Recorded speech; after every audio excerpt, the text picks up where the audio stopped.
first part, don't worry.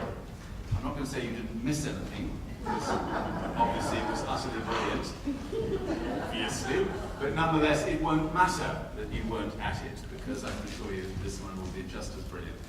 So our sort of purpose this evening is to look at where the Green Movement is, the degree to which it is rising to these multiple challenges that we face today, the question about whether the NGOs in particular have been able to reposition to do the job that's now asked of them, and to think ahead, to think through even beyond 2015. I know it's quite hard in Bristol now because Green Capital 2015, it seems everybody's got 2015 now. Don't forget there will be a life after 2015, so we have to think even beyond 2015 if you can cope with that. And just to get a sense, a bit of a snapshot about where we are at the moment on many of these issues. So for my four speakers, just a little sort of thought, because at the end of that session, the thrust of the story was, why hasn't the Green Movement done a better job, and has the Green Movement failed historically to do what it should have done? And some of the analysis behind that was that if you look at the opinion polls about where the environment is in terms of relative importance, it seems often to be quite a long way down the list of things that are perceived to be important by people. If you look at the way in which we stop bad things happening, we win a huge number of battles, and I'm sitting next to someone who's responsible for winning many of these battles through Greenpeace, but we lose an incredible number of those battles as well. And this is a government that seems only too keen to undo many of the things that have been done in the past. So you have to think about development and house building and all the rest of it to get a sense of all of that. And of course, at an even deeper level, we really haven't succeeded in changing the debate about the big causal factors behind all of this. For instance, about economic growth, which we know still is an unbelievably difficult thing to deal with, and yet permeates the whole debate about what the alternative to conventional economic growth actually looks like. Now, historically, we were often given to saying, oh, don't worry, the next generation will help sort all of that out for us. The evidence on that score is quite ambiguous, if I can put it like that. As in, theoretically, the next generation will help sort it out, but no more so than the next generation 20 years ago, 30 years ago, whatever it is. And to be honest, those who tell me, I think we should relax because the next generation are going to do it for us, I don't really any longer have much faith in that position. So if you sort of deconstruct all of that, you'd have to say, have we failed? And if you come to the conclusion that we have failed, as a movement, as a big, broad movement, then what are the implications of that, and what should we be doing differently? So that, I suspect, is where some of the thrust of the discussion will go this evening. And to help us tease all of that out, we have, in the following order, on my left out there, we have Fiona Ward, who will be talking about transition towns, which you've been involved in for 10 years nearly, or 7 years. 7 years? Seems like a lot longer than that. And bringing the transition town perspective to bear on those questions from a transition town localist perspective. On my immediate left is John Sauven. Moderate left. Moderate left. I've never believed that about you. As you know, John, is John Sauven, an old colleague of mine and executive director of Greenpeace, and right in the thick of all of these different issues, and an organisation that is definitely evolving and changing many of its tactics as well as the way in which it thinks these things through. On my right is Juliet Davenport from Good Energy. I hope you've all now been given your little branded giveaway. I love this. This is so much nicer than a kind of, party bag at the end of something. This is brilliant. Juliet's a fantastic sort of champion of this agenda, and Good Energy, as you know, is our sponsor this evening. So it's brilliant to have Juliet with us. And on Juliet's right is Charles Secrett, another former director of Friends of the Earth. We're never quite sure how to put this, but both Charles and I are former directors of Friends of the Earth, and we continue to do a lot of stuff together. And Charles is now very involved in a new organisation called ACT, which you will have all had a bit of stuff thrust into your hand. You don't need to read it now, because Charles will tell you what it's all about and why it will change your entire life. in 5 minutes, because everybody has 5 minutes. So, we're going to start with Fiona, who has 7.5 minutes. Special exemption, because she's got a few visuals. Yes. Fiona. Thanks very much. So I just wanted to open here really by talking a bit about the space that's between protest and between political pressure and what we do as individuals and what government action can actually happen. And this is the territory of transition. And transition emerged as a response to the challenges that we're facing. So, of course, climate change and peak oil, but also including the rising levels of economic uncertainty and social inequality as well. And these problems are interlocking and they need to be addressed in that way. So transition groups, they get together, they recruit people locally in the community where they live, and they undertake a whole number of projects and activities that are really across the board. So they might be food projects, they might be electricity generating projects, taking assets back into community ownership, setting up sharing schemes and going into schools and talking to the children. And as well as these very physical manifestations of change, these physical practical projects, we also look at inner change as well. So we ask some questions about, well, what is it really that's making us happy? Does endless economic growth actually meet that need or not?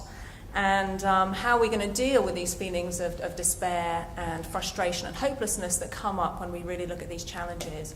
And usually by sharing these feelings with other people in our community and deciding what we can do together to act, helps us to move forward from a position of empowerment and more of a, okay, let's do something, let's do it together attitude. And it's grown from 2 small places in 2006 to now there's over 1,100 registered transition groups in over 40 countries, and it's growing all the time. So there's certainly something that's growing.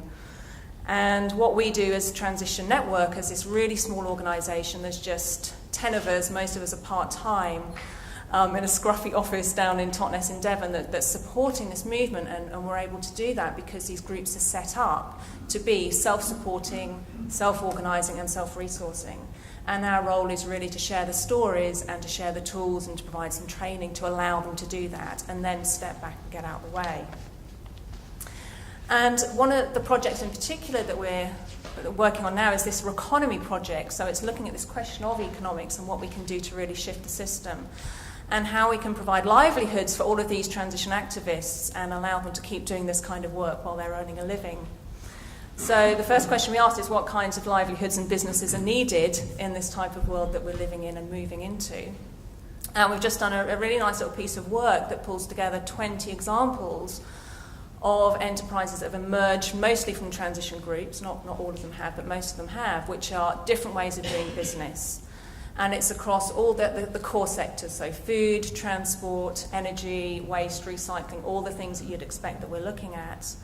And what they all have in common is that, of course, they're social enterprises, but they're also sustainable, they're respecting resource limits, they're in shared ownership, so they're cooperatives or they're community share issues. They work at a local level, and they do something to help build the resilience of the local community in the face of these challenges. So they're really doing things that make a difference on the ground. And all of these examples, these 20 examples, are viable financially. So they're turning over £3.5 million a year, they're employing over 100 people. So there's lots of great examples of this at the individual level, and they're all highly replicable. You know, we need a model like this in all of our communities. They're providing essential goods and services, and they're doing it in a way that then is addressing these challenges that we're facing. Now, I'm just going to skip over this little bit, but clearly there's a lot of interconnections. At the moment, these are all in different places around the UK, but pulling them together is really where the power is. So the next question we asked is, well, how can we help create the conditions for people to bring these into being themselves? How can they transform their local economic systems to deliver these economic, environmental and social benefits?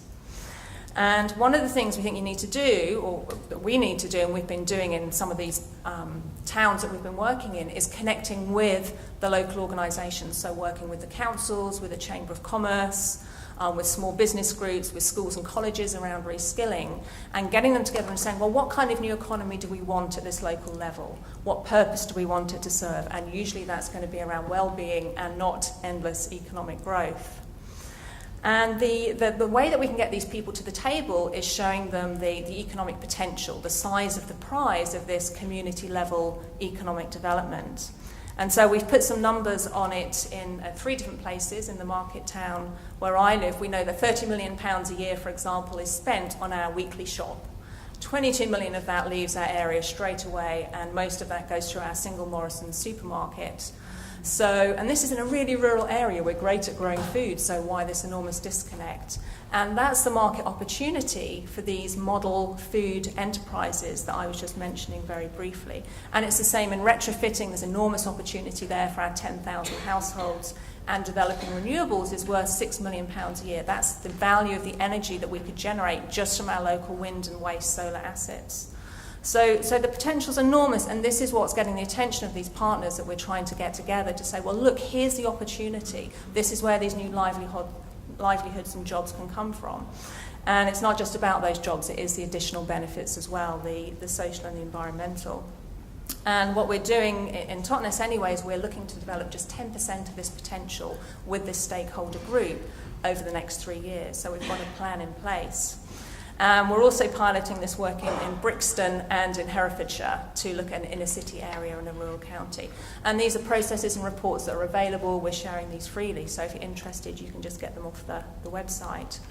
And the final bit of this is around, the final piece of the puzzle is around support and investment. So again, at community level, we've got these fantastic examples of community businesses. We know there's a market sector available, there's a market demand for them. We've got a coalition of organisations to deliver them. So what we need is some investment to put into these enterprises to help make them happen. And there's ways of unlocking hidden resource in the community that can make this happen as opposed to the traditional sources. So we held a local entrepreneur forum quite recently, and we had 4 startup businesses come along, and rather than pitching to sort of 4 rich, sarcastic dragons that might be at the front, not these guys obviously, they turned around and they asked the audience and they said, this is what I want to do and this is the help I need. And they were inundated with offers of help, of professional support, of cash, of people committing to buy from them, offering them employment space, and there was just this amazing energy behind it and a real sense of excitement that the community can help bring these things into being. So in a nutshell, for us, this question of, well, which bits of the environmental movement do we need? Clearly we need all of it. We need the protest, we need the political pressure, and we need the community response. We need these people coming together in the middle to do this actual work. And what we found has really worked for us in bringing people into transition is reframing environmental concerns in social and economic terms. So many people say, well, I'm not an environmentalist, I'm not green, but of course I care about jobs, I care about livelihoods, and I care about well-being. So that framing that we use is much more appealing, and it's bringing people to us. And the timing is right for this. We're seeing enormous levels of change and unrest and uncertainty. And the question is always, well, a change to what? We know what we don't want, so what do we want? And transition is really helping, I think, to demonstrate what a viable plan B might look like. And we're really excited to see where that goes next. Brilliant. Thanks very much.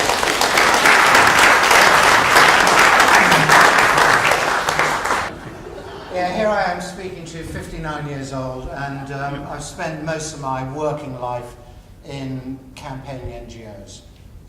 I wake up an optimist and I go to bed a pessimist. But I am still waking up in the morning, and so that's a very good thing, at least for me. But when I look back on the 30 years or so that I've spent trying to do my damnedest to help turn things around, I have to admit that the ways in which the organisations that I've previously worked for have gone about their business has been really important stuff. I mean, there's no question about it. Campaign groups and charities, not just on the environment front, but on human rights, on pro-democracy, on anti-poverty, on economic regeneration, on local communities taking charge for themselves. And I have to say, we're losing. I mean, look, we've gone from Thatcher to Blair to the coalition. It's just got worse and worse each time. And that's just looking in our country. As a movement, and that's what I'm trying to give a perspective on. I think that there are things that we have to learn that aren't working. And I think there are new things that we have to learn and put into practice that can actually help us fulfill our main objectives. And our main objectives are transformation. Not transformation driven by climate change or species extinction or ocean acidification or the appalling inequalities that are ripping our society apart, but transformation based on creating the type of society that common sense says that's the way it should be. I think we have to look at our language. I think that we speak badly. I think that when we get into pressure groups and charities, we all too often distill out an almost impenetrable jargon that doesn't mean much to most people. Any of you who've gone door knocking for any type of political activism will understand how important it is to talk with people, not at them, in their terms around things that concern them, their immediate daily priorities. And I think this is something that we, the Green movement, are not very good at. We're splintered. We have so many organisations at a local and national and at international level working in parallel, not working together. And we're obsessed with tactics from the past, of petitions, of protest, of practical action. And it's not that these aren't necessary, they're absolutely imperative to do, but they're not sufficient to change things. And it's fundamental change of business and markets as usual that we have to be about if our aim of creating a genuinely sustainable society is ever going to emerge in time. Because the one thing that we don't have is time. You can see the stresses breaking out all over the place. It's not just from looming climate change or those appalling inequalities where the people who rule us make the people who are the poorest pay for the mistakes of the rich. It's not just these economic development models that have obviously come to the end. We've had an industrial revolution for 250 years. It brought great benefits to most people, but it's now failing most people. And above all, and I literally mean above all, we have, as a generation, probably the most useless, mendacious, incompetent set of political decision makers in charge that we could possibly wish for. This is what we have to change. We have to redirect markets and government so that the common good, that human needs, decent quality of life for everybody, and nature preserved and conserved are the ultimate aims, the only primary aim of market and government. And that's not what it is at the moment. And I think one of the problems that we have is that NGOs are fantastic at policy. We understand policy backwards. We know what the solutions are. We know what's going wrong. But that is not the same thing as politics. We are very bad at politics and changing things and understanding where power lies and how it can be exercised. And that's why we suffer under business and politics as usual, even as everything disintegrates around us. Politicians feel no pressure at the ballot box. You think about all the environmental organisations and these other types of sustainability movements and the members that they have. Why, when they go into the ballot box, don't they vote for politicians who make sense, who are actually good at implementing solutions rather than perpetuating problems? We have to understand politics, and we have to be able to deliver that pressure. I mean, some of the things as I'm going to bed at night that I think about is I imagine myself on the moon, looking down on Earth, and of course it's fantastically beautiful and wonderful and precious.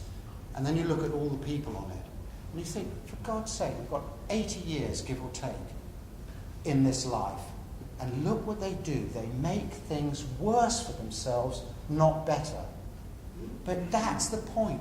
We do this. Economics and politics are a human construct. They're not handed down from God. These are things that people have created. And as people have created them, people can change them. And that's what we have to be about, changing for the better. So, to sum up, what do I think it needs to happen? The first is to pull together a broad and deep sustainability agenda that demonstrates all the solutions out there and how to mainstream them. So transition doesn't have to struggle in each town that it's trying to build up enough momentum, but that the framework of policies, of laws, of tax codes, of institutions, of government and public spending priorities support what Greenpeace, what good energy are all about. The second thing is alliances. Come together. Think of the resources that we have, the staff, the millions of members, the combined budgets that total hundreds of millions of pounds spent every year. That is a nascent political force, bringing together churches and unions, local authority associations, right-minded business associations and companies, pressure groups, charities, churches and faith groups. This is a common cause agenda that those organisations can unite around. Thirdly, citizen activism. In a democracy, in a market democracy, it is not boards and executives any more than it is politicians and prime ministers that have power. It is citizens. Citizens as voters, as constituents, as taxpayers. We order politics if we want to grasp that prize, in the same way that we can order markets and persuade companies to do the right thing. The final point is this. It's not just enough to campaign for these fundamental reforms of government, of business, of markets, of behaviour in between elections. It's imperative to do it at elections, because we will never mainstream all the solutions that are before us until we get a different policy framework and different political decision makers. And that means at elections, local and national coalitions coming together to say, vote for these people because they support this deep, broad sustainability agenda and solutions. And particularly, vote against the politicians who don't support it. Until we have a change in that class, we won't get the solutions that we all know are out there. And that's the power that we have if we're united. Thanks very much.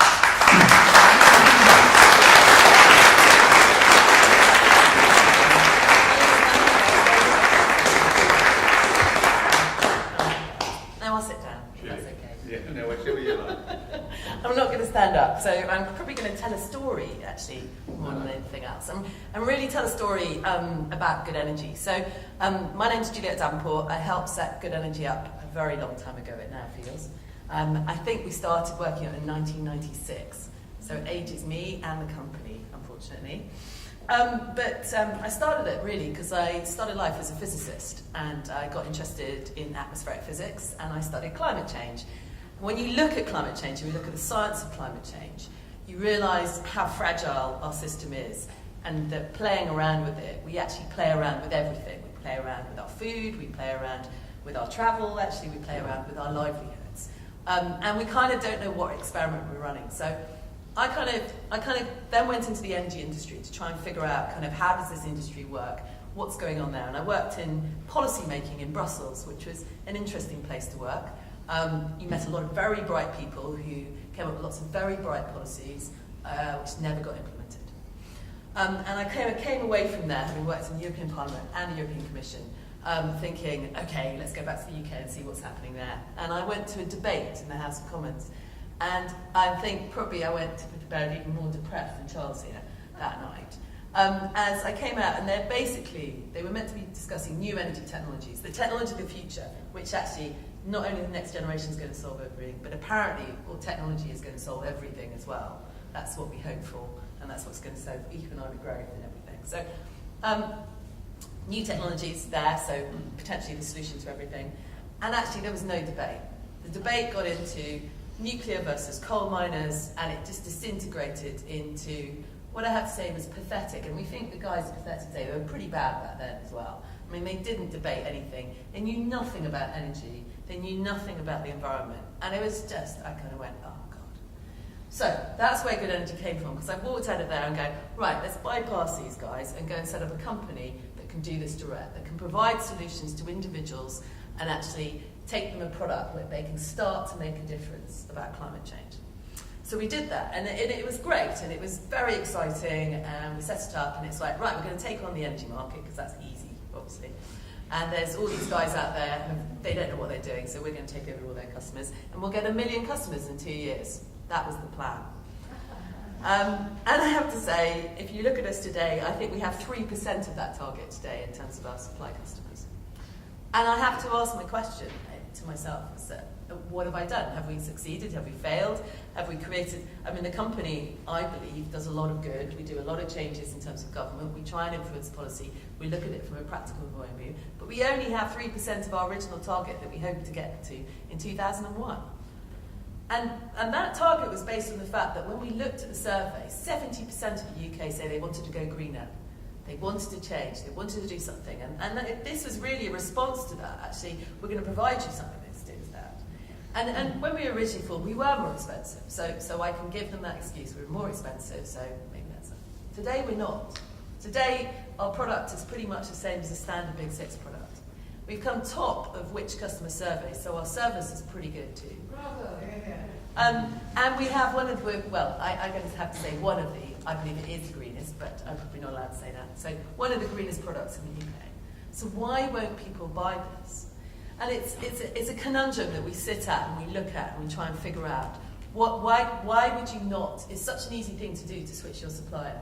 Because actually, once you start on that journey, what we find is that people not only switch, once they switch, they start using less. Because actually, you start thinking about it. We communicate to them about energy efficiency. We communicate about energy as a whole and climate change. And people start to think, and we see it drop. So their average consumption they've had for the past 10 years drops by at least 5%. So that's just the start. And then people start thinking about, what can I do next? And people start generating their own power. So it's a kind of journey that people go on when they join us. And I think part of this is because actually taking on those people who already supply this product and making them move from something they've already got is very difficult. It is very hard because it's such a competitive marketplace. There's so many things already out there. So where am I kind of going with this? So let me give you an example of where actually we have taken significant market share in the UK and where we've seen a transformation over the last 3 years. Back in 2004, we got called up by lots of small generators who were saying they're being cut off by the Big Six. They were too small to buy the power. And I went, right, well, we'll buy the power then. We'll start trading with people who are about the same size as us and create this kind of community of small generators. And by 2010, I think we had just over 1,000 of these small generators who delivered power to us. And they'd be people's houses through to small communities. And we specialised in doing that. Now, government introduced something called the feed-in tariff. I think it was in 2010, 2011. And at that point, basically people started thinking, maybe I can generate my own power, I can make a return on it, and I can generate my own power. And we were specialists in this area. So we now look after something like 15% of that marketplace. We look after the payments to that market, we look after that. So we've taken a huge chunk. And what I find really exciting about that is actually I heard one of the Big Six complaining about these small generators because it means that they're not getting as much money from their distribution sections. So it's beginning to make an impact as well. And so if I look at my marketplace, I have 0.1% of the supply market, but I have 15% of the small generation market. And so if I was to say anything, I think we need to turn the problems on their heads, is that actually look for clear space in terms of what we can do. Don't try and take what is a very confused and complicated market. When I start to sort of look at policy and policy change that is affecting the renewables industry and the you come across some of the biggest lobbyists ever, paid more than anything else. And going head to head with those guys is almost impossible, I have to say. I mean, I've seen it work in action. We now get an access to some of the top tables, and it is extraordinary. It's extraordinary what the incumbents want to do to make sure things don't change. So you've got to bypass that. Going head on head with them is really tough, and you can get some change, but actually really shifting it, because what they have is not only do they have the headlines, is they've got all the foot soldiers in the place at every single level, within policymakers, within civil servants, within the politicians. So you kind of have to bypass it. And one of the things I think is quite interesting in this debate is if we look at some of those organisations in the NGO sector that has sort of started afresh, it seems, and not just in the environmental sector. So we look at things like 38 Degrees or Get Up in Australia. Get Up now has something like 4% of the voting population in Australia signed up to their petitions. Which is extraordinary. They've been going for 2 years. And they align with different policymakers. So the question is, can we take a new look at this? Can we move into an uncrowded space and come at it from a completely different angle and steal a march in terms of what this is and then push this forward? Because all the information's there and all the expertise is there. Is there a new way of delivering this that can bypass everything else? Thanks.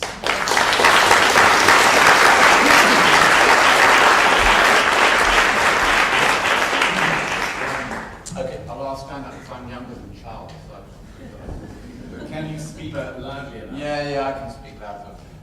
Charles does remind me a bit of kind of Nigel Farage from UKIP, because I can imagine him, at a bar with a pint and a fag, bitterly complaining about all the things that are wrong in the world with his manifesto and so on and so forth. And I think that one of the problems is that is one way to go. And actually, Nigel Farage in UKIP is actually quite successful. And I suppose he is successful precisely because he is a grumpy old man.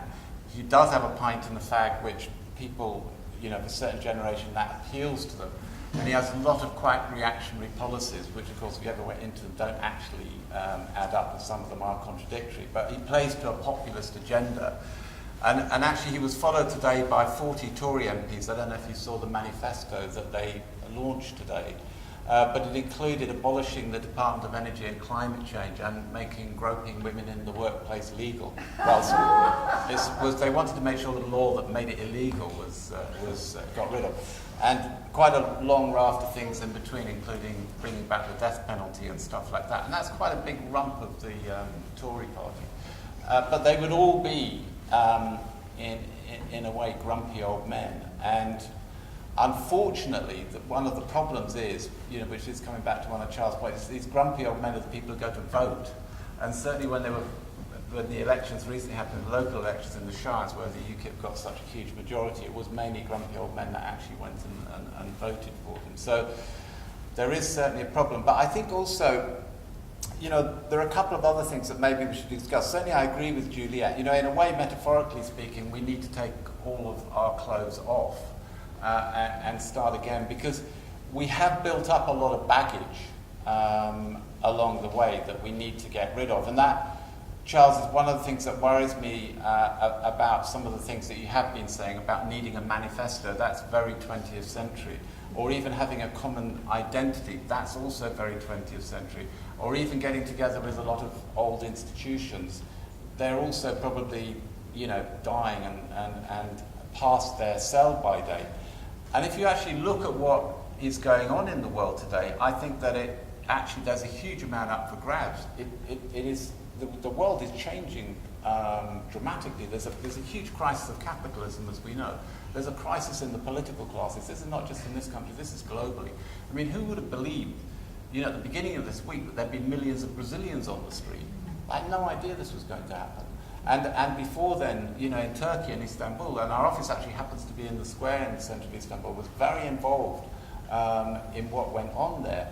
But if you look at all of these things, if you look at the Arab Spring or the Indignados in Spain or the Occupy movement or any of these things, they don't come with an ideology, they don't come with a hierarchy, they don't come with all this kind of corporate speak crap that we've had our brains filled with for so long. Actually, this is a completely new movement, new networks, new ways of connecting, as Juliet said, online, through 38 Degrees, of ours, Get Up, and all these other organisations, but also physically. They've congregated in hundreds of thousands of millions in spaces, in squares, protesting in silence and also demonstrating for a whole variety of issues. Some of them are environmental, some of them are about jobs, some of them are about prices. In Turkey, I don't know what some of the issues were. Some of it was just cutting down trees, but of course it went much further. It was a restriction on human freedoms to do with the banning of alcohol and other things are probably just as important, because people want freedom, they want dignity, they want their human rights. And increasingly this system is confining people, and especially young people, is just declaring them almost as waste. They are no longer needed in this system. 50% youth unemployment in Spain. That's very common in many parts of the world, massively high levels of unemployment. If you go to the United States, they actually incarcerate them. 3 million people in prisons in the United States, mostly black, anti-Islamic people. These are people that society has decided that they no longer want. They're waste, and they lock them up. They have no opportunities, they have no future. These are the people today globally that are out there on the streets. These are the people who are protesting. These are the people that are forming all of these new networks, have new tools for activism and so on and so forth. And that's why I think right now there is a massive amount that is up for grabs. I think to a certain extent, some companies, some corporations, quite big corporations, are trembling at what they see. Some of the political classes are also trembling at what they see. Presidents are cancelling foreign visits, governments are having emergency sessions, people are struggling to understand what's going on because they can't control it. It's impossible to control. It's precisely, I think, the opposite of what Charles was saying. This isn't something that has a manifesto. This isn't something that does have an order or a hierarchy. It's not something that you can put your particular finger on. But I think that's what is also its strength. And I think also when you look at what it leads to, it's also more interesting because it's not the end that is important. And I think the end of most revolutions has been actually, corrupt. It's failed. People's dreams have been shattered. You have hopes in leaders, but even Obama, but they seem to fail you when they actually get into power. And I think the fact that the movement actually doesn't have very clear end goals is probably quite a positive thing, because it means it will always be democratic, always be open, always be challenged, always have new ideas. And I think that that's quite an important part of it. And that's where I think somehow the Green Movement, maybe it shouldn't call itself the Green Movement, maybe it just needs to be part of that movement and needs to connect to it much more, because these are very exciting times. The establishment is being shaken, and there's a huge challenge for us. And either we seize this opportunity or we don't. Now, of course, there's war. There's always been war, but actually, to tell you the truth, there are less people dying in war today than there have been historically. But yes, there's war, and there is. Can you excuse me? You'll have a chance to say something if you want. And I accept there is also a problem of what is termed majorityism. Because still, if you look at Turkey, the people who have more liberal, more social ideas, want more openness, want more human dignity, and so on and so forth. They are a minority, and that is a problem. And it's a problem in some of the Arab Springs and in some of the other areas. I don't deny there are contradictions and there are difficulties. But the fact is, the world is changing. It's dramatically changing. We are not going back to where we were with the old institutions, with the old systems, with the old world order. We're actually moving into something very different. And maybe that something very different is difficult for us to put our finger on, difficult to define, but we are moving in a new direction, and I think we need to be a core part of that. Thank you. Thanks, John.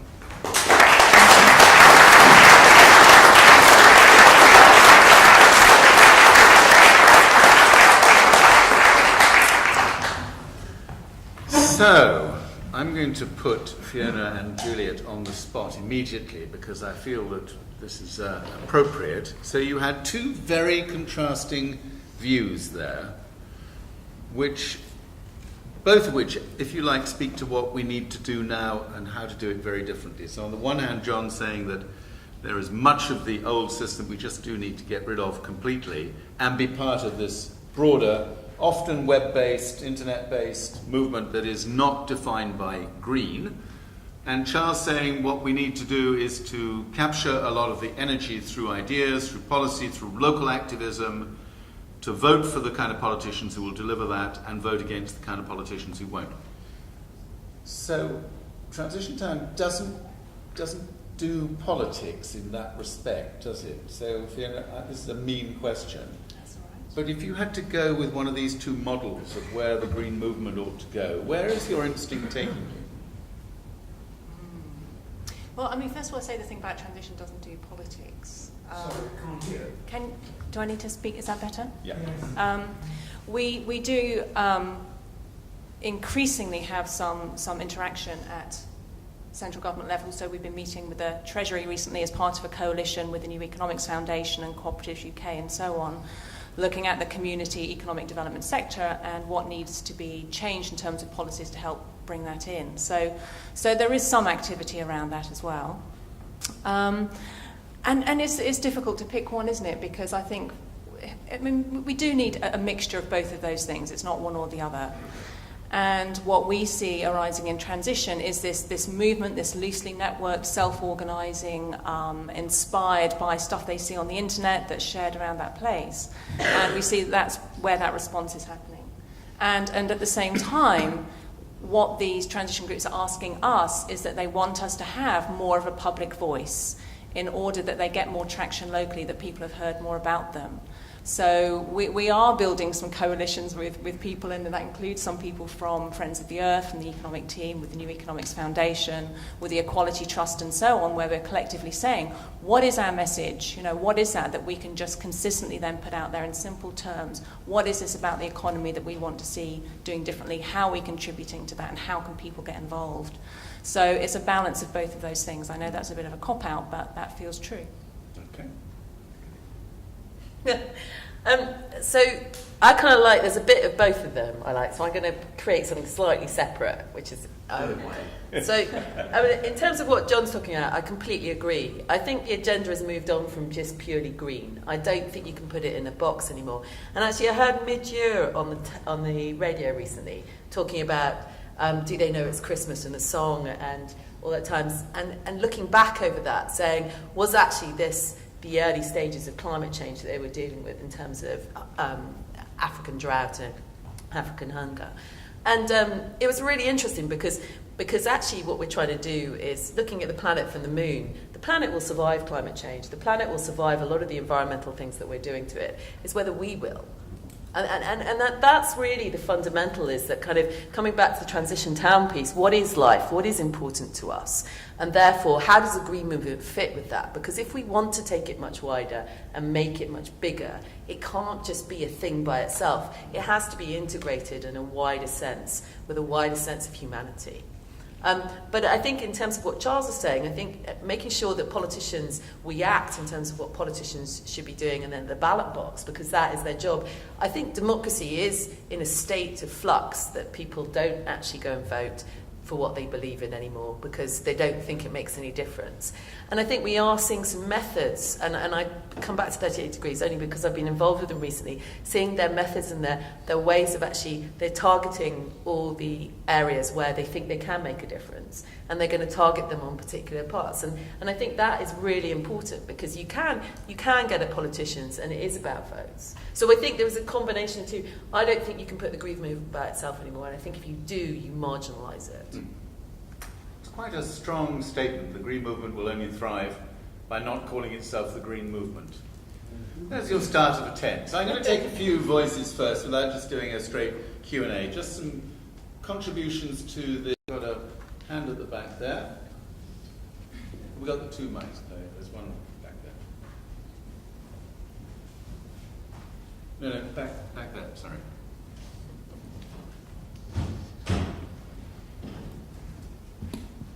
Hi, my name's Isabel. So I just wanted to offer another perspective, because I'm a young person, and no offence, but you're not that young. I've been involved in inverted commas, the environmental movement since I was 16, and I'm 23 now, so that's 7 years, which is nothing compared to some people, but it's a large portion of my life, is what it feels like. And about a year ago, I reached boredom. I was involved in grassroots projects, national policy, of trying to affect national policy in the UN climate negotiations, various things. And the European model of environmentalism I found extremely uninspiring. And even though I knew I was committed to the thing, I didn't want to be involved really that much. The Egyptian model, for example, which is not environmental at all, but is exactly what, I don't remember your name, but the last speaker was talking about, is these manifestations of power, of people power, if you like, over the last 2 years, I really feel stem from youth feeling their agency. And I never really experienced young people in the UK feeling that they have the power to change things, feeling that they have agency within their own body, even as one person, to do something. Not many, or not enough, and not a critical mass at all. And so this inspiring critical mass in Egypt I am now living there actually, and trying to build a project along the lines of Zero Carbon Britain, but Zero Carbon Egypt model, but reframing it through social justice terms and talking jobs and energy security, food security. And I'm not interested in the environmental carbon-based aspect of it, and I think the power of the young people in Egypt, as one example, is that they don't have one perspective, they all have different agendas, religious, non-religious, whatever it is, but they act as this powerful counterweight to the elite that are in power. So even if they aren't having a voice directly in, they act as like a scary sort of spectre of their future. So I think I agree with you basically that there is this potential for us to break out and have that be that counterweight without necessarily having a specific agenda, and that counterweight being that way into looking at all these policies that already exist and these solutions that are already extremely effective. Okay, thank you. Store that one away. So, the gentleman who was making quite a lot of noise during the presentations, please do have your say in the more traditional way. That'd be good. I'm going to come but back. Briefly, please. Yep, but quickly back to that and then back to the point. Brilliant enthusiasm. It doesn't look at the reality. The reality is that it takes time for the hardliners to develop a response. And the response to general protests, Pepe Grillo in Italy, Turkey, and so forth like that, the developed response is hit them hard, they can't do anything because they haven't got a leader, rightly, because if you don't have a vision, then you have to have a leader. But they don't want leaders, so the only way is to go with the vision. So you hit them hard, and what will happen? It'll expand because it'll grow and grow and grow, irresolvable, and it'll become a war of clash of civilizations. Is that your view of where the future of the Green Movement lies? Is sort of mediating? I'll come back to the future. But quite quickly, because Okay, we've got well, sorry, there's just one person giving you the answer. Great. So I'll keep it quickly. Thank you. You don't want to abandon the green environmental agenda. What you want to say is, as if the last thing the environmental agenda will benefit will be the environment as such.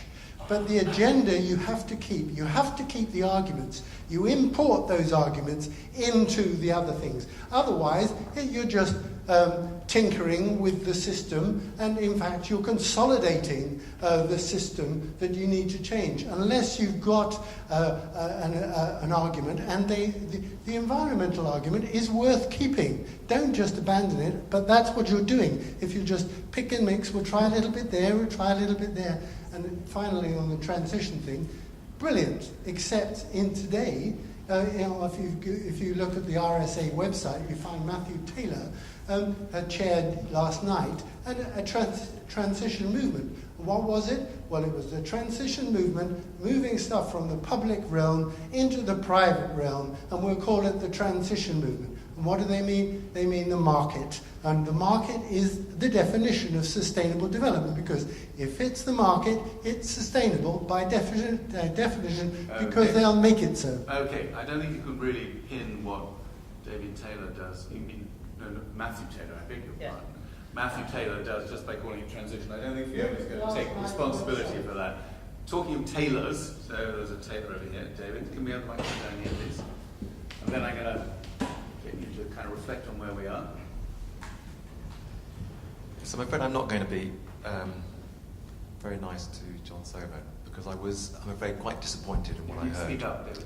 I'm afraid, John Sauven, I was disappointed in what you had to say tonight. I was hoping to hear some new thinking from Greenpeace. For 40 years, Greenpeace have abstained from politics. They have avoided coalitions with other groups within the wider Green movement, and they focused on their single issues. Meantime, politics in Britain has been a complete failure from the point of view of the Greens. Our political system has failed us dismally. Greenpeace is one of our premier green organisations, and they have avoided politics consistently for 40 years. Now, in the face of runaway climate change, I think we really need to do, I'm not talking about single issueism by politics here, I'm talking about engaging, not by running candidates, but engaging in the political process.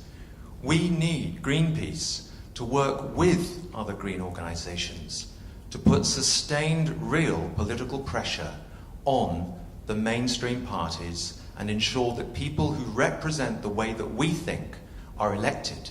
Continuing to try to put pressure on the George Osbornes and Peter Lillys of this world simply doesn't work. So please, Greenpeace, think again. Thank you.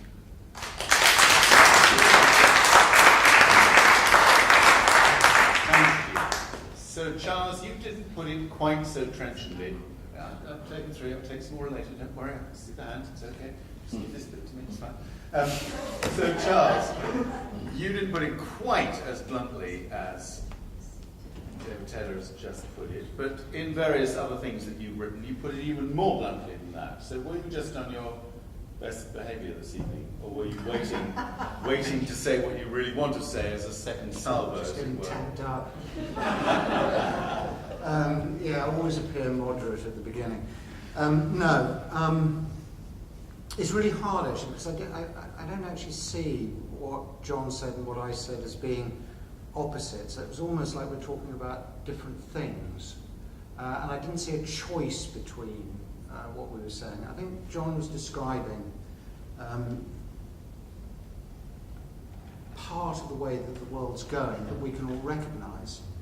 I certainly don't think that the work of organisations like Greenpeace or Friends of the Earth, who I primarily work for, has been useless or in vain. As I said explicitly, these are necessary campaigns and campaign tactics, but they're not sufficient. Manifesto may be a slightly old-fashioned political word. Maybe agenda is a better word here, because what I think is, and this is where I do disagree with John, I don't think that out of a swirling turmoil of random events that it's likely that we will get the solutions that are out there mainstreamed in time. And what I also believe, as the gentleman there was saying, is that the more things get out of control, the more elites repress and suppress. And I get very worried about a dystopian future of maybe Orwellian proportions as to if we don't bring under control the very destructive environmental, social and economic as well as political forces that are tearing everything apart. And why I believe in a manifesto is because I believe in solutions. I believe in the sorts of solutions that everyone on this table has advocated in small or in big, in various ways, because they work. Not just because they help to look after the environment, whatever that means, but because they deliver what people need, what people want, what people aspire to. And I do believe that people are basically good. And I think rather than organisations coming together under one banner or one common identity, which is also not what I said, I think that they come together in common cause. And I think that our reason is sufficient to look at what's going wrong, pinpoint the causes of it, and change it. But I believe that those changes only come about politically. And if we want to mainstream all those solutions that are happening all over the world, in energy, in banking, in finance, in agriculture, in resource use, in city design, in community living, in whatever it is, we have to have a policy framework that incentivises and penalises what we want and what we don't want. And that seems to me is the function of government. both representative government and participative government. And I think that we can create this type of society with this type of political economy that allows the people who are rebelling all over the world to find their own path and develop their own way of living in their communities, while at the same time we can implement a macro change that is positive and directed and deliberate. And that's where I think that citizen activism to these ends can be both mobilised and organised, but can also deliver in time. Okay, you didn't answer my question, but that's okay. I did answer your question. No, I asked you what you thought about that direct attack on Greenpeace, but that's okay. Juliet. I would come in here just on this piece about how great NGOs are at determining policy and all those big comments that we've come across. I must admit, I don't necessarily agree with that statement. And the reason I don't agree with that statement is that actually we've had a window for 20 years of when a lot of the green policies, in terms of energy anyhow, which is the part I know a lot about, have been up there and they've been put very much on it, and it's become very much the kind of force people to do this. We've had an energy efficiency policy that has essentially put, I'm trying to remember how much it is, but it's around about 100 quid a year on everybody's bills in terms of your dual fuel bills per year. Yet it seems to have done nothing. And what's really interesting about that policy is it came from a very much control and contrast. So we must make the energy companies marketplace, which is kind of what we have. Is there needs to be better thinking, and I'm not sure NGOs are brilliant at that. And I know that may feel like it's not meant to be a criticism. It's just my experience of what I've seen. John? Well, look, first of all, we're a non-party political organisation. Most organisations are charities, actually, and actually can't participate in party politics, whether they want to or not. So I don't think any of us are any different, actually. When I look at the work that we do around elections, where we do it in conjunction with Friends of the Earth and lots of other organisations, and I don't see any difference between what we do and what they do. But I don't think that that's where the problem is, and I come back, fundamentally disagree with Charles. It's like us hectoring people or telling people that they should do this or do the next thing or vote for this person or vote for the next person will not make the blindest bit of difference. Even if Greenpeace sent out to all their members saying vote X, people aren't going to vote X. They're not morons. Why should they do what we say rather than what somebody else says? And I think that the thing about what is happening in the world today and what we've really got to understand, because otherwise I think we are missing a huge opportunity, because we need to grasp this, is millions of people are out there protesting. Sure, they can get repressed, they can have tear gas and pepper spray and all the rest of it. It's gone beyond that. People's consciousness has changed. The ability to network and communicate, even in the most repressive regimes, has changed. Look at Myanmar, look at Iran. There are fundamental differences, partly because of technology and other things. The world has changed fundamentally. And if you look at Brazil, which is quite extraordinary. You have this social democratic government. It was just recently elected with a huge popular mandate.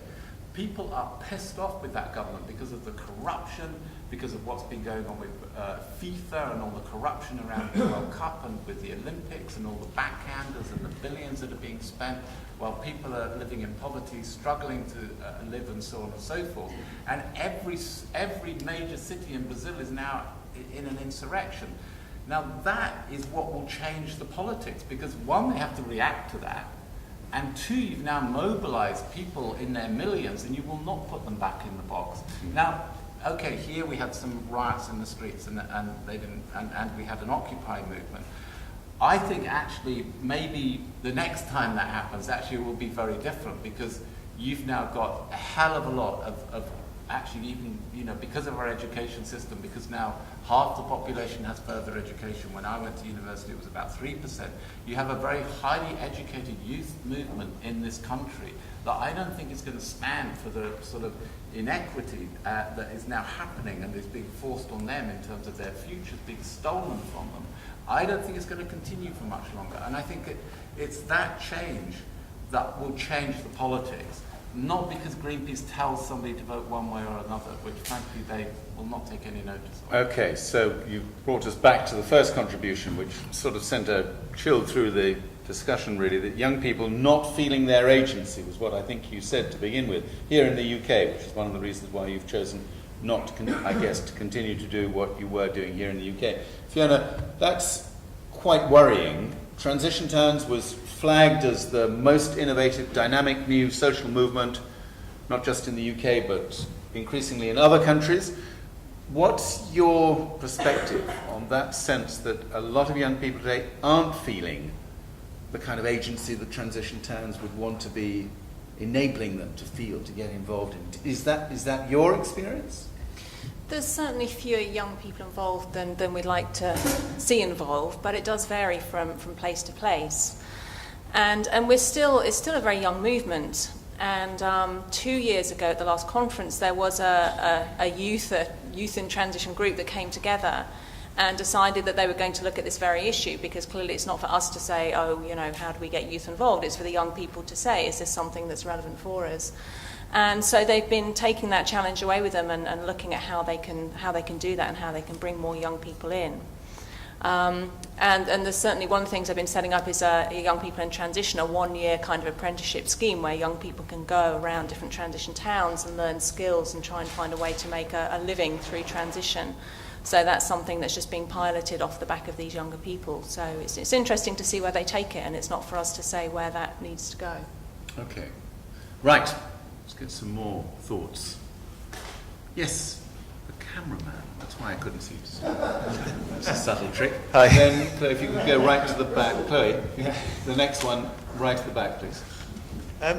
I think some of the problems that I think that actually the movement's been quite successful in highlighting issues, the environmental issues, and I think actually, the ruling class in this country at the moment, in view of the Tory party, are actually taking a lot of it on board and consolidating resources and taking resources away from the majority of the people to consolidate their position, because they know that these issues are going to hit quite hard. And I think there's an issue in this country with 30 years of individualism and 30 years of actually smashing any sort of forms of solidarity, particularly through the trade union movement in the 80s, and promotion of consumerist culture has had a huge impact on people developing a sense of helplessness. And also, one of the major issues is that we're trying to tinker with a system which doesn't work. And one of the main issues is actually money creation, because with the fiat money system that we have, you can have these issues in Brazil, but actually the people who benefit financially don't have to deal with that unrest, really. And until states or they start to take back some of the power from corporate capital, or which actually they're the same people pretty much at the moment, you have a real issue, because there's a democratic deficit. Okay, so that's not representing it. That's a big critique. How good do you think the, quotes, Green Movement, quotes, is at dealing with issues of power, of inequity, of structural injustice in a capitalist economy? But I think the issue is that... No, I don't want to know the issue. I want you to answer my question. How good do you think the Green Movement is at addressing those issues you've just flagged? That's what our topic is tonight. Yeah, okay. It's good at criticising and raising awareness, but it's not building a mass movement. And it's a bit like you're having a party, but no one's coming along. That's the problem, isn't it? You've got to have people coming to your party, and we need that party. Okay, thank you. Right. Gentleman in the back. If anyone knows of good parties, please let me know. I think that the communication of information is a crucial thing to focus on.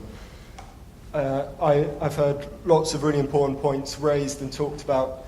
I personally get excited at the notion of direct democracy and moving towards a mode of literacy, engaging with non-numbers and text, moving past even graphs. Information and data visualization is associated, in my experience through talking with people and research, still mainly with graphs. the field of information visualization combined with the open data trends and linked data trends. Have a look. There's now linkeddata.gov.uk. There's a massive amount of information that's being made available. Someone talks about us being in a data tsunami.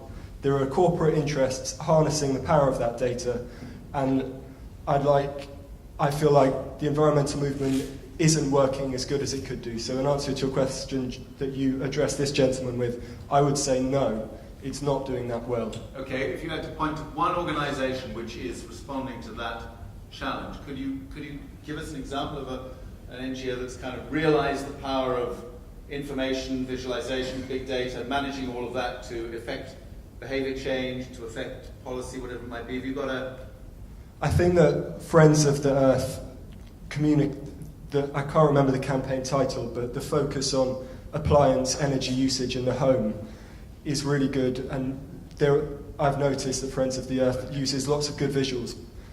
But people can create their own visualizations. If we have tools that link good data, reliable data, with pictures that people can then take snapshots of and communicate, that's when it goes viral. Great. Daniel, please. There's somebody at the Environment Agency who does that work really, really well as well. I hope that comes out soon. You mentioned parties, so I thought I needed to say about, Bristol is the street party capital. And recently we've been using street parties to look at environmental issues, not in a really big way, but in a really small way, and it's really, really worked because it just got people talking to each other. So that's more of a transition model. It wasn't a transition model, it was about street parties, it was about raising awareness of flooding, actually. And it was very successful. But when I was knocking on the doors, because that is what we needed to do, I was really aware of how difficult it was to talk about green issues, which is why we didn't do it, and how scared people were of a sort of an angry idea. And I think the environment movement over the last 40 years has been very angry and anxious, and there is a sort of a quickening of the heartbeat, and it's not attractive. And psychologists will say, you really need to go on something different. And, well, I don't know, street parties worked. I think other things work. I think transition works. It's much more gentle. And it really, where people are at in their homes, is that they want an easy life, and they'd love to have the best life they can have. But they do need it to be easy, and they want it to be full of heart and story. And, yeah, these are kinds of things that transition offers. But John's pointing us to anger at the heart of these. But that's heart. That's all right. But there's angry and there's angry and there's just angry. And then there's angry with a real heart. And that is genuine, and that's really, and it's now, and it's young, and absolutely, there is a difference, I think. Okay. So I'm going to take one more contribution, the guy at the back there, just, and then we'll... Thank you very much. Michael Fogg, I'm from Cardiff. I've crossed off as Dyke to come over here because I was quite interested in the topic. The point that I'd like to make, and it's sort of going back to the question that was asked first time round, which is, so where do you see the green movement going in order to be successful? Can you hold the mic to your... Sorry. Yeah, thank you. Sorry, I do apologise. The point I'd like to make is, I think, in order to be successful, the green movement, as with any other movement, needs to be seen to be listening, to be engaging with people, and to be bringing people with them. And yeah, I think there is an awful lot about the fact that talking about being a green or eco-activist, you do have these sort of assumptions, these preconceptions of being a bit of a naysayer. I think turning it round so that it can be, we're empowering you to help to make your life better and to help you to make your life better. I think that's possibly the way that the green movement could potentially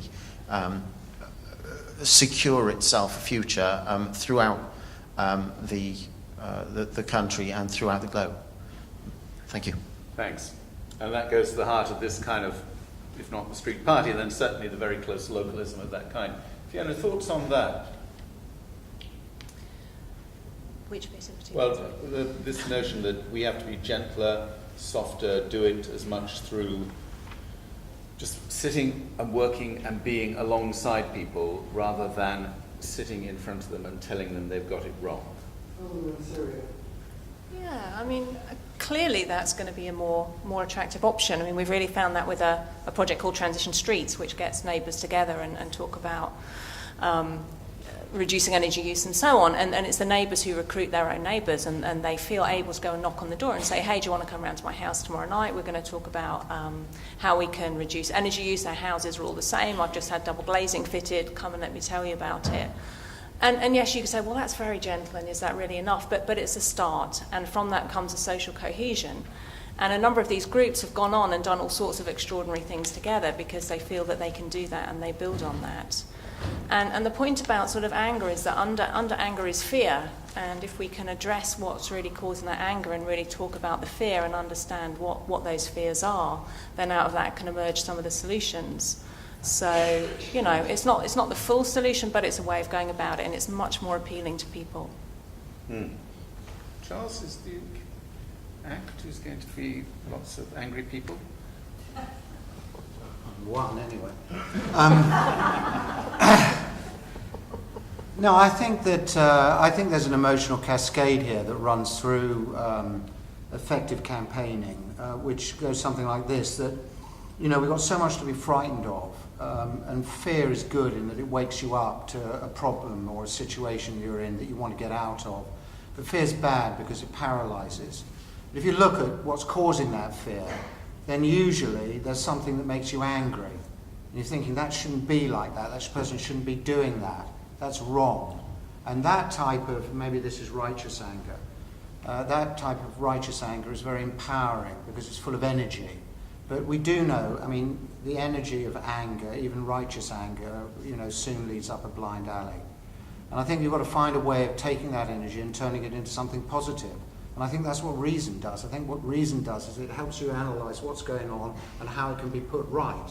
And then reason goes into hope. And hope is a very positive, energising. And hope leads to doing something that's a solution. Solution leads to commitment. Commitment leads to more action. More action leads to more solution, leads to more hope.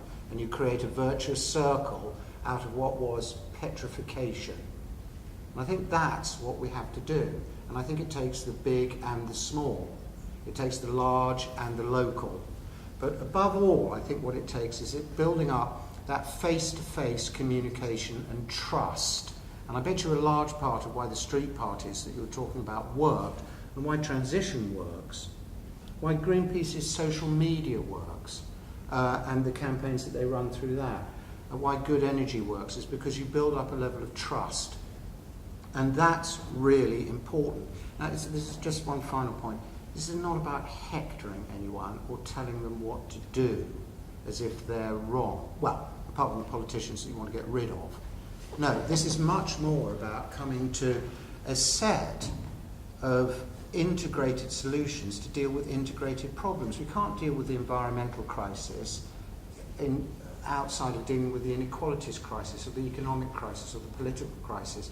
Where we struggle as a movement, I think, is also in trying to find a language that is simple and direct and somehow gets across this systems dynamic that is part and parcel of the new world that we're moving into. And the final thing is that people have said about listening, engagement, bringing people with us.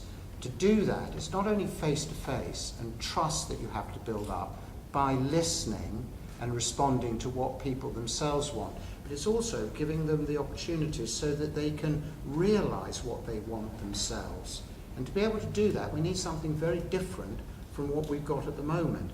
And I think that really what it comes down to is not only community engagement, but community organisation and being embedded in communities, so that it's from within communities and constituencies that these coalitions of like-minded people and organisations build up that can, from within the community, direct their elected representative to say, this is what we want, this is why we're electing you, and if they don't, to turf them out.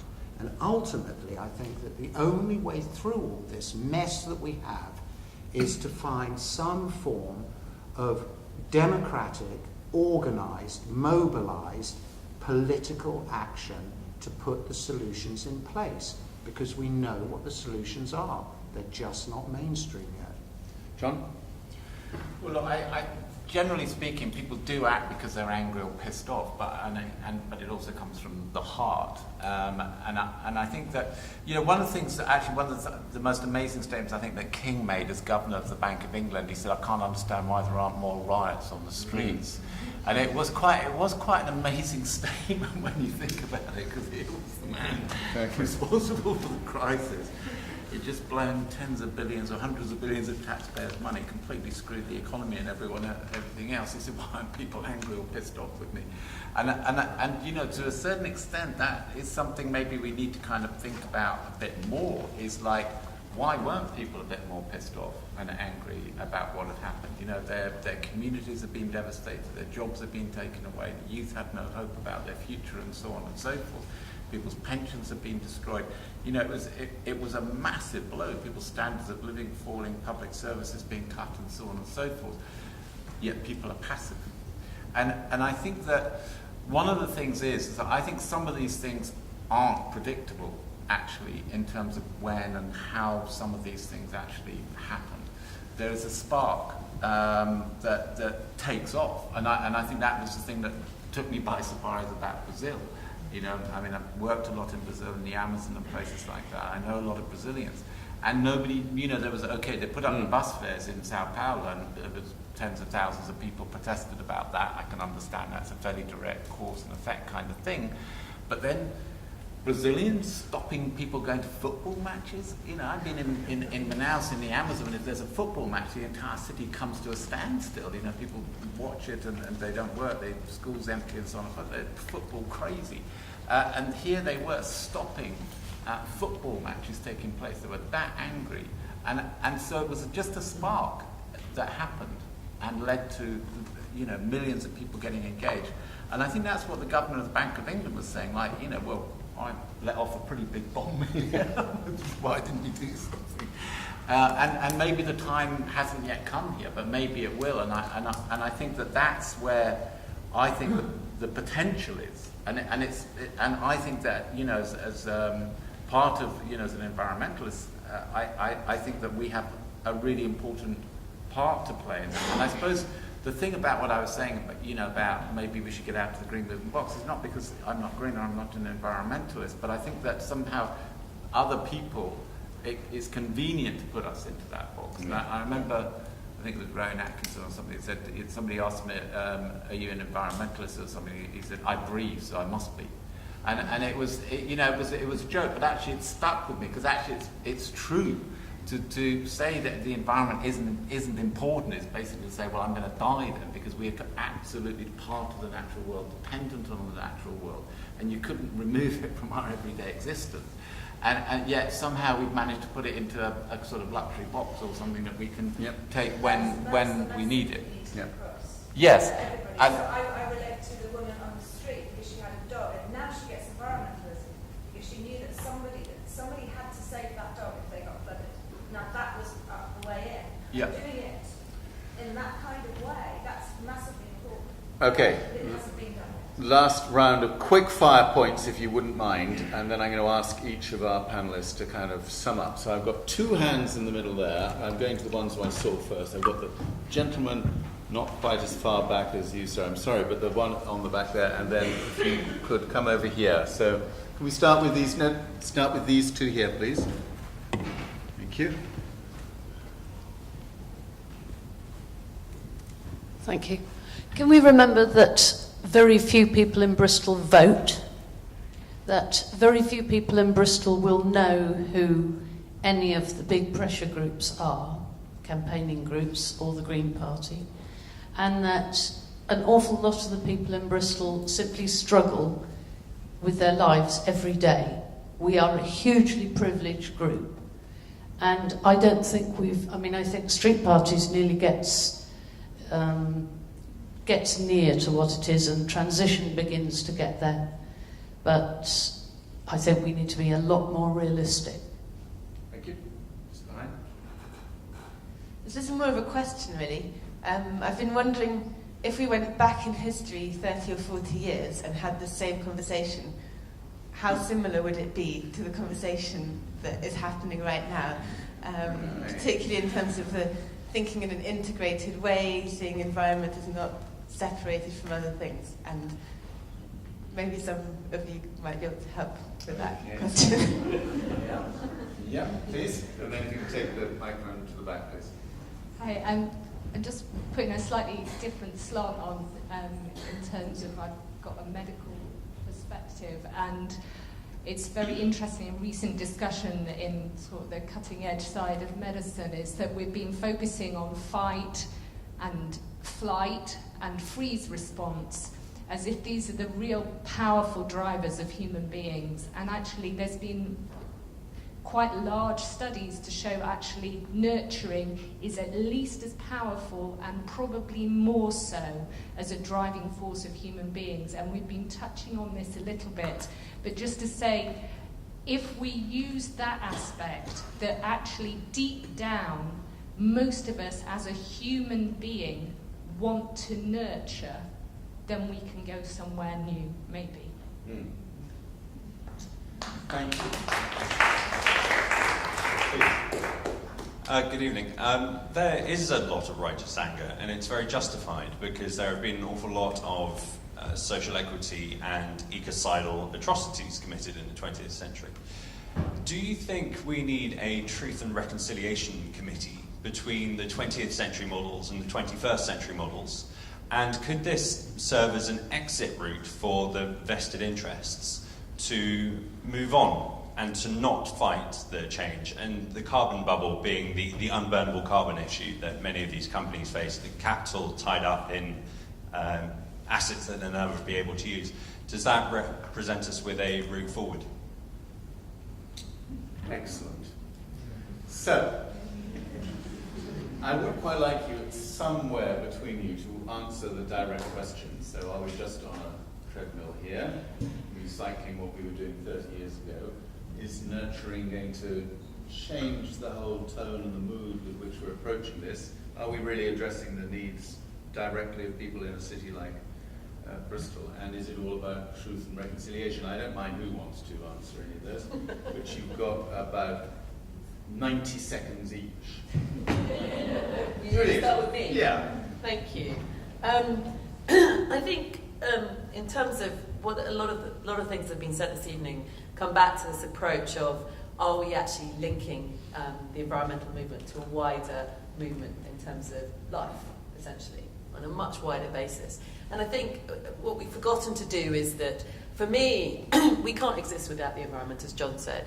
A lot of the issues we've got is by actually taking the environment, exploiting it, and we're ending up dealing with, in a social sense, poverty sense, we're dealing with the outcome of all those actions.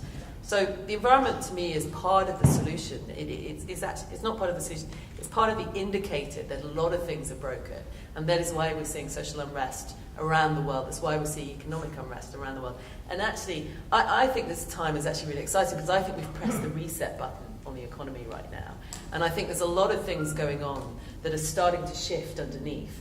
And I think the environmental movement has to position itself to see what it's going to take advantage of and how can it position the environment going forward as a core part of that. Because we are in a kind of no growth, but sort of economic viable situation right now. And I mean, one of the things I always put to people is everybody in the UK used 10% less electricity. George Osborne would be absolutely devastated because essentially what we've done is plunged his economy down, reduced his tax income, but we're all much happier because we've all got more money in our pockets. And I think we've got to start thinking about who is the vested interest to maintain the economy and the way we think about things in the way we're doing it today. And that's why I suppose I said at the beginning is, let's try and fight the situation as it is and take it on right now. Sort of bypass it, sort of let it go sideways and then run around the other side and see what we can do from the other side. So I suppose, and in terms of explaining things in terms of language, I used to have to teach physics, which is quite difficult.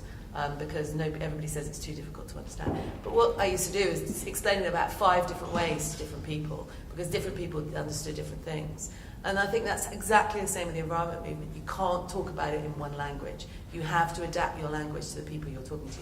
which comes back to the street parties, and it comes back to who are you talking to and why are you talking to that space. We have to talk to the middle class because they use a lot of the environmental resources that we have on this planet. So do not forget them because they're very important because we need to change them.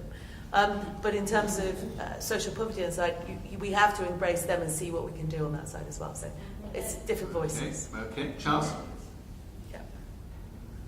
Okay, I think the point of the first question is absolutely critical, and it almost came up in the session that preceded this. Is one of the weaknesses of the environmental movement is that essentially it's white, middle class, middle aged, if not over, and this is part of the great disconnect between our movement and the mainstream. And we've talked already about the problems of language and of being able to find a way of being able to, simply describe what's going on, what's going wrong, what's going right, and how to mainstream that. And this is absolutely critical to do for all people who are under pressure. And it's not just poor people now, it's middle class people as well. And so I think that this is one of the opportunities that presents ourselves, but it does mean being engaged in communities and listening to communities and working with communities and constituents, not imposing from above. Back in history, 30 or 40 years, would we have the same conversation? We probably would have the same conversation, but with a different emphasis. I think probably, I think back 30 years ago when I first started, and I was so optimistic and idealistic about what can be achieved. And it's not that I'm not an optimist or an idealist anymore. It's just slightly tempered with a bit of pessimism and realism. Feet on the ground, head in the clouds type of thing.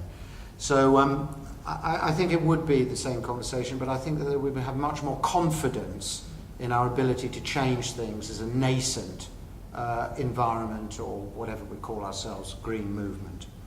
Nurturing more powerful than fight or flight. I definitely think that most people are good. I think most people are good people. They struggle to survive or make their lives better, but I think people are good. And I think that you can appeal around that goodness for a common cause agenda. And I think personally that nurturing is at the centre of that. I think that's one of the best ways to relate between ourselves as humanity and the natural world. I think nurturing is an emotion that in many other ways people don't really connect with the natural world, particularly as they're so divorced from it. Thank you, Charles. That's 3 out of 4 you've done. That's brilliant. I said 90 seconds each. Can I just have one summary statement?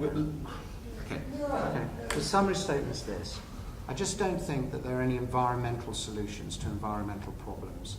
I think there are only economic, social and political solutions, because all environmental problems are actually economic, social and political by nature. Hey.